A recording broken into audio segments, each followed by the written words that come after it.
过来消息哦，过来看高雄港是国际上港哦，上港区禁止渔船掠鱼，也毋过最近伫第一、第二港口附近合法会当钓鱼的所在，有民众就看到讲有渔船在掠鱼。港务公司各航港局是警告讲，这款违法的行为是会当罚50万。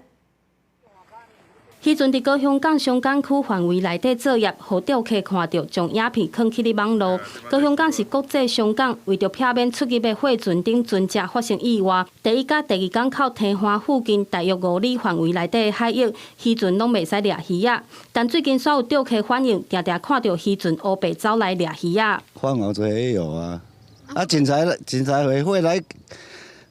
要看开单啊，他也不理会啊。如果你丢远一点的话，就会弄到他的网子啊。是有时候他会